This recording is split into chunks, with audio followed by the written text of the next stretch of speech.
The sun hung low in the sky, casting a golden hue over the endless stretches of Route 66. I leaned back in the passenger seat, my hair dancing with the breeze from the open window. The music blared from the radio, a mix of classic rock and country that filled the car with a lively energy. I glanced over at Emily, who was tapping her fingers on the steering wheel, her infectious laughter bubbling up as she sang along. "Can you believe we're finally doing this?" she said, her eyes sparkling with excitement. "Not a chance," I replied with a grin. "I thought we'd just be stuck at home binge-watching shows." "Yeah, well, that was before I found this amazing road trip app," she shot back playfully, a mischievous glint in her eye. "I mean, look at all these hidden gems we can explore. Abandoned diners, quirky roadside attractions. Forgotten places?" I laughed. "You mean creepy places?" "Exactly. That's what makes it fun," she said, her voice rising with enthusiasm. "Imagine the stories behind them. We'll make our own adventure." As we drove further into the heart of America, I felt a strange sense of freedom that came with the open road. The miles slipped away beneath us, and with each passing landmark, I could feel the weight of our everyday lives dissipating. We were explorers, delving into the unknown, and I couldn't shake the thrill that coursed through me. "Hey, look over there," Emily exclaimed suddenly, pointing at a flickering neon sign in the distance. "That must be an old motel." I squinted against the fading light and saw it. A dilapidated building, its paint peeling and windows clouded with dust. The neon sign buzzed erratically, its faded letters spelling out motel. A shiver of curiosity ran down my spine. "You sure about this? Looks like it's been abandoned for years." "Come on, how often do we get to stay in a place like this?" she urged, her excitement infectious. "Let's check it out." With a hesitant nod, I agreed, and we pulled into the gravel parking lot. The crunch of stones beneath our tires echoed in the stillness, and I felt a wave of unease wash over me as I stepped out of the car. The air was thick with the scent of musty decay, and the shadows of twilight deepened around us. As we approached the entrance, I couldn't help but notice the silence. It was as if the world had paused, holding its breath. Emily pushed open the door, and it creaked ominously, revealing a dimly lit lobby that seemed frozen in time. "Wow, this is something," I muttered, stepping inside. Dust motes floated in the air, catching the sparse light, and I felt a chill creep up my spine. Emily walked up to the reception desk, brushing her fingers over the surface, leaving trails in the dust. "Look at this place. It's like a time capsule," she said, her voice echoing in the emptiness. But as I glanced around, I noticed the walls adorned with photographs, faded and yellowed with age. The images captured smiling faces of guests from years past, yet there was something unsettling about their expressions. Their eyes seemed hollow, as if the joy had been drained from them. "Emily," I said, my voice barely above a whisper, "these people, they look almost sad." "Don't be silly," she replied, laughing lightly, though her eyes darted back to the photos. "They're just old pictures. It's part of the charm. Look at this one." She picked up a framed photo of a couple standing proudly in front of the motel, their smiles bright, yet strangely vacant. "Yeah, charm," I echoed, but a knot of unease twisted in my stomach. I couldn't shake the feeling that we had just stepped into a story, one that had been waiting for us for far too long. "Let's get a room and settle in," Emily suggested, her enthusiasm undeterred. "This is going to be an adventure, remember?" I forced a smile, trying to match her excitement, but as I followed her deeper into the motel, I couldn't help but feel that we had crossed a threshold into something otherworldly, something that would change us forever. The night enveloped the motel in a thick, suffocating darkness that clung to the walls like the dust we had disturbed upon entering.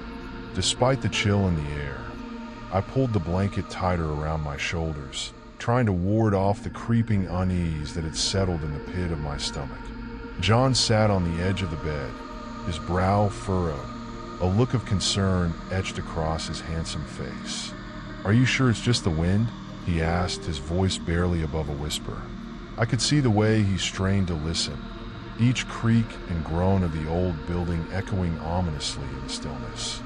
"It's probably just the old pipes or something," I reassured him, though I wasn't entirely convinced myself.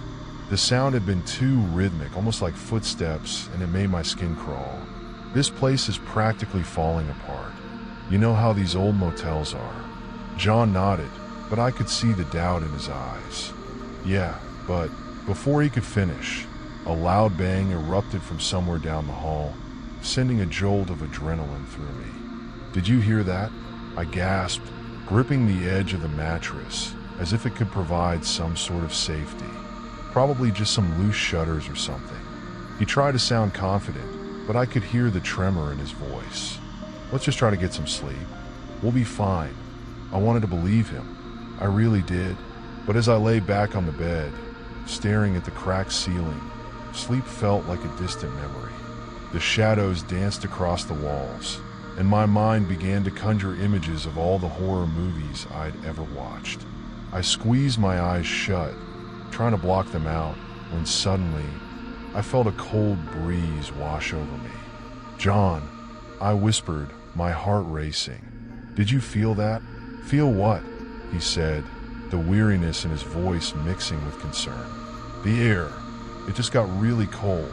I opened my eyes, searching his face for reassurance, but all I found was a growing apprehension. "Maybe it's just a draft. We should..." His sentence was interrupted by a soft scratching sound at the window. My blood ran cold. "John," I said, my voice shaking, "there's something outside." He turned to face the window, and for a moment, we both held our breath, straining to see through the darkness. The moonlight barely illuminated the glass, but as I squinted, I could make out small, smudged handprints on the window pane. They were dirty, too small to belong to an adult. My heart raced as I felt a wave of nausea wash over me. "Emily, don't look. Just turn away." John's voice was low and urgent, but I couldn't tear my eyes away from those haunting prints. They seemed to pulse with a life of their own, as if whoever had left them was still watching us, waiting. "Who was here?" I cried, the panic bubbling over. "What if someone is out there?" "Let's just lock the door," he said, moving quickly to the entrance. I could hear the lock click into place, but it did little to soothe my nerves. The scratching continued, now accompanied by a faint whispering that seemed to seep through the walls themselves, wrapping around us like a sinister blanket. "Did you hear that?" I asked, my voice a mere whisper. "Emily, please, just stay calm," John urged, though I could see the fear in his eyes. He raised his voice slightly, trying to assert control. "I'm going to check the other rooms. Maybe it's just a stray animal or something." "Are you crazy?" "Don't leave me." I grasped his arm, not wanting to let go. The thought of him disappearing into the shadows was unbearable. "I'll be right back, I promise," he said, pulling away gently. "Just stay put." As he walked toward the door, I felt a wave of helplessness wash over me. I could hear the floorboards creaking beneath his weight as he stepped out into the hallway. I could only imagine the darkness that awaited him beyond the threshold. Alone in the room, I tried to calm my racing heart. Every shadow seemed to loom larger. Every creak of the old building felt like a cautionary tale. I wanted to scream for John to return, but I feared the sound would shatter the fragile quiet that had enveloped me. Time stretched on, each second feeling like an eternity, until I heard the door creak open again. "Emily," John called, his voice echoing through the stillness. I felt a rush of relief wash over me, but it was quickly replaced by confusion. "There's no one here. It's all empty." "Empty?" I echoed, my voice trembling. "What do you mean empty?" "The rooms next to us, they're all vacant," he said, stepping back inside, visibly shaken. Like, no one's been here in years. The weight of his words settled heavily in the air, and I felt a chill crawl down my spine. We were alone, and yet I couldn't shake the feeling that we were being watched, that the very walls of this decrepit motel were alive with secrets we were never meant to uncover. As the night dragged on, I found myself trapped in a haze of unease. Shadows flickered at the edges of my vision, and I could feel the oppressive weight of the motel pressing down on me. I sat on the edge of the bed, my heart racing, trying to shake off the feeling that something was watching us from the dark corners of the room. I glanced at Emily, who was curled up under the thin blanket, her eyes darting nervously around the dimly lit space. "John, do you see that?" she whispered, her voice barely above a breath. "What?" I replied, straining my eyes to peer into the darkness. "See what?" "There, in the hallway," she insisted, her gaze fixed on the door. I thought I saw something move. I swallowed hard, a chill creeping up my spine. "It's probably just our imagination. This place is messing with our heads," I said, trying to sound more confident than I felt. But even as I spoke, I couldn't shake the feeling that something was out there, something that didn't want us to leave. Suddenly, I felt a pull towards the hallway, an inexplicable urge to step out into the darkness. My legs felt heavy, and a voice in my mind whispered to me, urging me to take that step. No, I muttered to myself, shaking my head as if to clear the fog. "We need to stay together." Emily's eyes were wide with fear as she clutched the blanket tighter around her shoulders. "I don't like this, John. I keep hearing whispers, and it feels like we're not alone. Can't we just leave?" "We can't," I insisted, more forcefully than I intended. "Not until morning. It's too dangerous to drive at night." The truth was, I was starting to doubt my own words. The longer we stayed there, the more I felt the walls closing in, as though they were alive, breathing with a malevolent intent. "Please, let's just go," she pleaded, her voice trembling. I can't shake the feeling that something bad is going to happen. I ran a hand through my hair, trying to calm my racing thoughts. "Just a few more hours, Em. We'll get through this night, and in the morning, we'll be on our way. I promise." The air in the room felt thick and charged, like a storm brewing just beyond the door. I could almost hear the echoes of those whispers swirling around us, an ominous chorus that filled my mind with dread. I tried to distract myself, suggesting we play a game or talk about our plans for the trip, but the words fell flat against the weight of the atmosphere. Time seemed to stretch and warp as we sat in silence, our breathing the only sound in the oppressive stillness. My eyes flicked to the window, where the faint moonlight struggled to penetrate the grime. Suddenly, I caught a glimpse of movement outside, a fleeting shadow darting past the glass. My heart raced, and I turned to Emily, who had seen it too. "Did you see that?" I asked, my voice barely a whisper. She nodded, her face pale. "What was it?"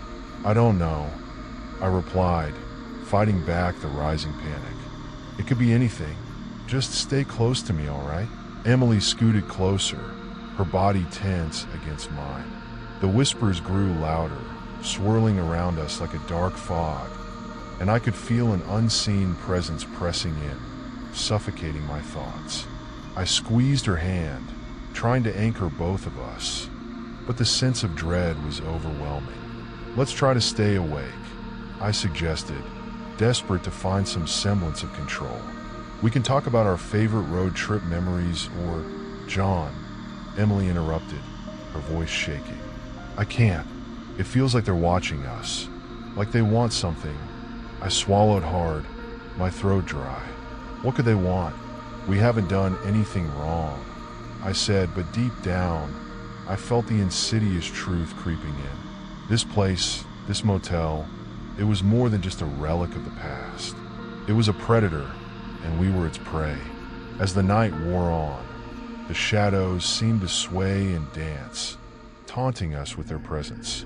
I glanced at the clock, the minute hand ticking away each second like a countdown. Each chime echoed in my head, a reminder that we were trapped in this nightmare, and morning felt like an eternity away. As the first light of dawn began to creep through the grimy window of our motel room, a loud crash jolted me from a restless sleep. I sat up abruptly, heart racing, glancing around the dim space. "Did you hear that?" I whispered, my voice barely above a breath. Emily stirred beside me, her eyes wide with fear. "Yeah, what was that?" she replied, scanning the room with trepidation.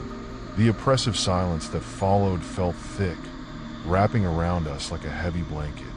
We exchanged a glance, an unspoken understanding passing between us. Whatever it was not normal. "I'll check it out," I said, although the words felt hollow even as they left my lips. I swung my legs over the side of the bed and hesitated. The floorboards creaked under my feet, almost as if they were protesting my movements. Emily grabbed my hand, a desperate grip that anchored me for a moment. "John, wait. What if it's something bad?" Her voice trembled, and I could see the fear etched across her face.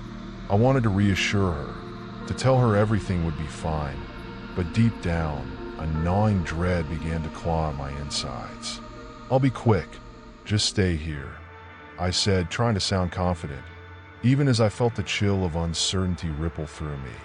I stepped out into the dimly lit hallway, the air thick with a musty odor that made my stomach churn.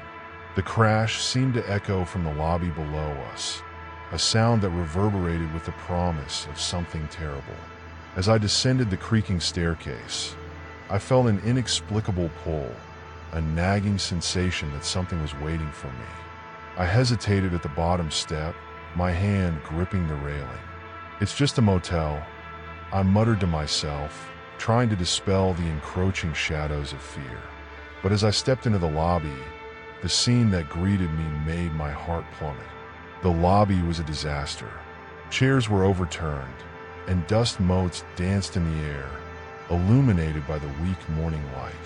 "Hello," I called out, my voice echoing unnaturally in the silence.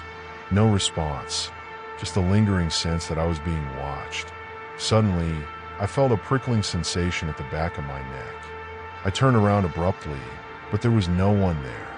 "Emily," I shouted, fear rising in my chest. "Get down here.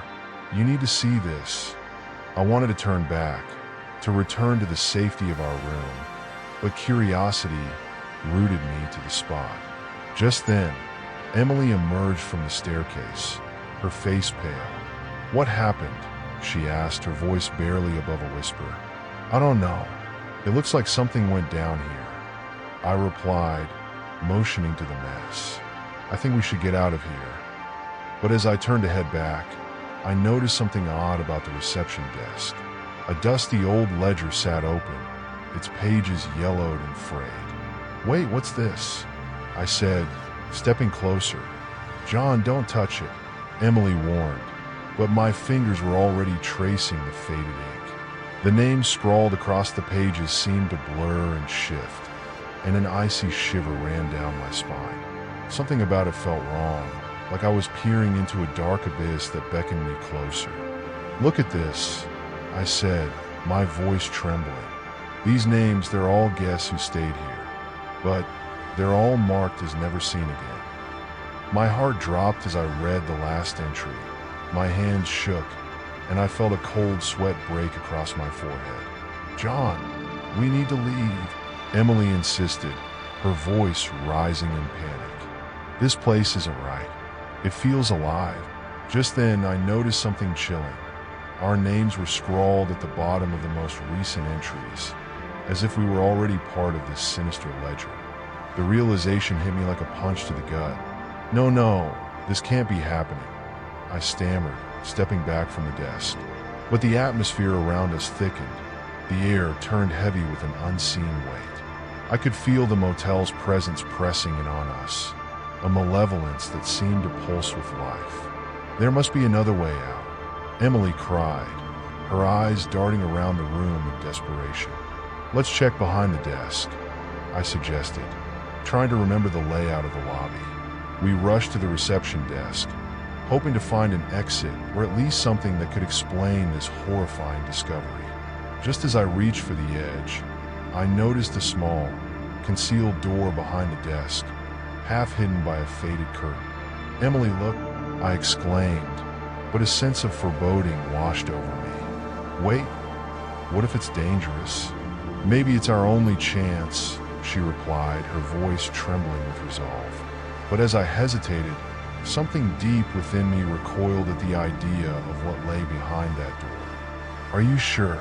I asked, glancing back at the ledger and the names that seemed to mock us. "What if we find something worse?" "I can't stay here any longer," she said, her voice breaking. "We have to try." With one last look at the chaos around us, I steeled myself. "Okay, let's do this together." But as I reached for the doorknob, a sudden noise made us both freeze. The sound of whispering filled the air, growing louder, swirling around us like a sinister wind. "John, do you hear that?" Emily gasped, her eyes wide with terror. The whispers echoed in my mind, a haunting melody that promised secrets best left undiscovered.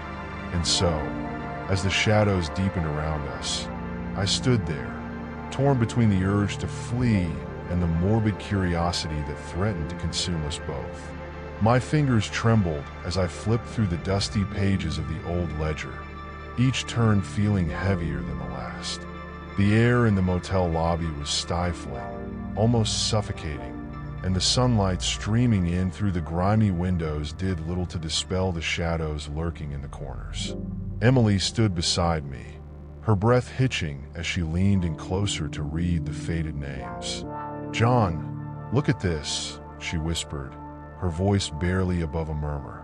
"These names, they're all marked as never seen again." I swallowed hard, a lump forming in my throat. My eyes darted down the list until they landed on the last entries, my heart racing as I saw our names scrawled at the bottom in a shaky hand. "No, it can't be," I stammered, the reality of our situation crashing down on me like a wave. "This has to be some sort of mistake." Emily's face paled, and I could see panic setting in. "What if it's not? What if we're trapped here?" Before I could respond, the atmosphere shifted. A whisper, soft and insistent, began to swirl around us, coiling around my mind like a serpent. I glanced towards the entrance, only to find the front door firmly shut, the doorknob refusing to turn. "Emily, try the door," I urged, my voice rising in urgency. She rushed over, her fingers fumbling with the handle, but it wouldn't budge. "It's locked, John. They're all locked." My heart raced as I moved to the windows, pushing against the glass, but it felt as if they were sealed shut by some unseen force.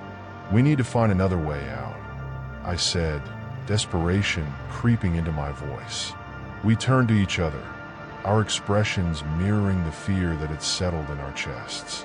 Just then, the whispers grew louder, echoing through the lobby, weaving in and out of our thoughts. "We're not alone," Emily said, her voice trembling. I could feel the weight of the unseen eyes upon us, watching, waiting. "We have to move," I urged, leading her towards the back of the lobby, my heart pounding in rhythm with my anxious footsteps. As we made our way through the dimly lit hallway, I spotted a door at the end, slightly ajar. A flicker of hope ignited within me. "There, it might lead us outside." Emily nodded, but I could see the fear etched across her face. "What if it's a trap?" I hesitated for just a moment, the whispers growing louder, more insistent. "We have no choice," I said, gripping the doorknob tightly. "On three. 1, 2, 3. With a swift motion, I pushed the door open, and we stumbled into a darkened alley behind the motel. The air felt different, cooler, fresher, but there was still an oppressive weight that made my skin crawl. "John, do you feel that?" Emily asked, her eyes wide as she looked back towards the doorway we had just exited. Before I could respond, I felt it, a force like a thick rope, tugging at my insides, pulling me back towards the motel. I staggered, grasping onto the brick wall for support. We need to keep moving. But as we turned to run, the alley seemed to stretch infinitely, the entrance to the motel growing smaller and smaller. It's trying to pull us back, I shouted, panic rising in my chest. Run! Emily screamed, her voice filled with terror. We sprinted through the alley, but no matter how fast we moved, the distance to freedom felt insurmountable. The whispers morphed into a cacophony of voices, each one more chilling than the last, filling my ears with dread. John, I can't. It's too strong, Emily cried, her legs faltering as she stumbled to a stop. I turned back, trying to reach for her, but it was as if an invisible barrier separated us from the freedom we so desperately sought. Fight it, Emily. We can't give in. She shook her head, her eyes brimming with tears. I don't want to go back. Not there. In that moment, I realized how hopeless our situation was. No matter how hard we struggled, the ancient motel loomed over us, a monstrous entity with an insatiable hunger for souls. The whispers crescendoed into a chilling laugh, wrapping around us like a shroud, leaving us no choice but to confront whatever fate awaited us within its cursed walls. As the weight of despair settled upon us, I felt the pull begin to overcome my resolve. I reached for Emily, desperate to hold on to her, but the darkness encroached rapidly, and I knew then that we were entwined in a legacy far beyond our understanding.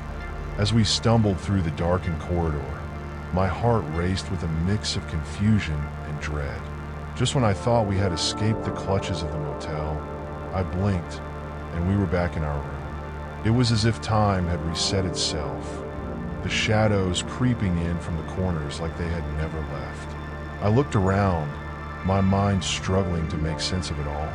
John, what just happened? Emily's voice trembled as she clutched my arm, her eyes wide with panic. I don't know, I replied, trying to steady my breath. It feels like we never left. The familiar scent of stale air and old wood surrounded us, intensifying the sense of entrapment. I could almost hear the walls whispering, taunting us, as if we were mere puppets in its twisted game. We stood frozen for a moment, the reality of our situation crashing down like an avalanche. We need to find a way out of here, I insisted, my voice rising with urgency. This place is messing with our heads. Emily shook her head, her expression shifting from fear to something darker, more introspective. What if it's not just the motel? What if it's us? Don't say that, I snapped, feeling a surge of frustration. We can't give in to it. We have to fight. But as I spoke, the air around us thickened, suffocating my resolve. I could feel the presence lurking, watching us with an insatiable hunger. Why are you doing this to us?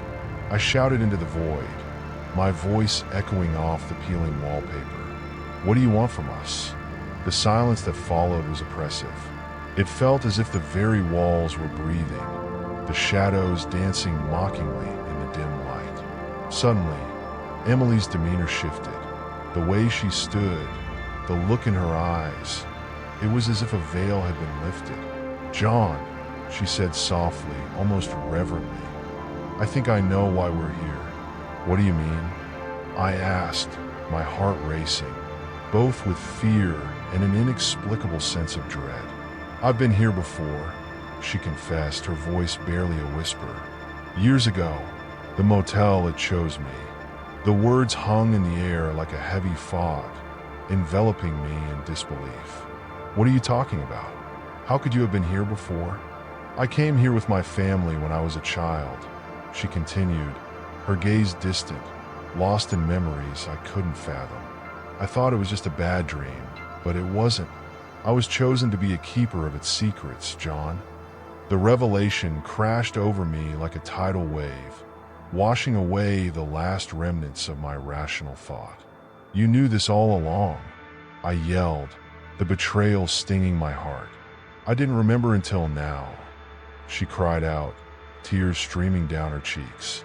The motel has a way of erasing memories, of keeping you in its grasp. I thought I could escape, but it never let me go. The walls began to close in around us, the shadows growing darker, more menacing. I could hear the laughter now, a haunting sound that reverberated in my bones. Emily, we have to get out of here. We can't let it win. But as I reached for her, I felt a powerful force pulling us apart. No, I shouted, panic flooding my senses. We have to fight this together.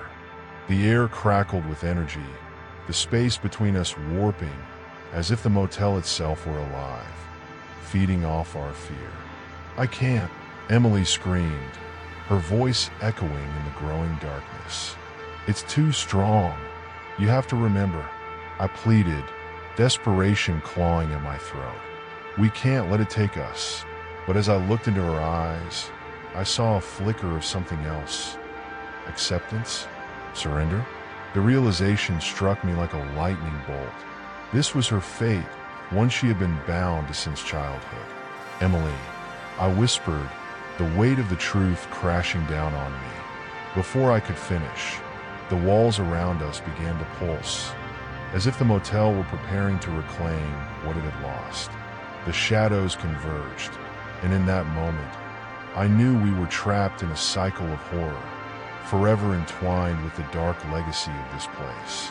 John, Emily screamed, but her voice was drowned out by the cacophony of the motel's laughter, echoing around us like the tolling of a funeral bell. And just like that, we stood frozen, caught in the web of the motel's sinister design, our fates inexorably linked to those who had come before us, never to return.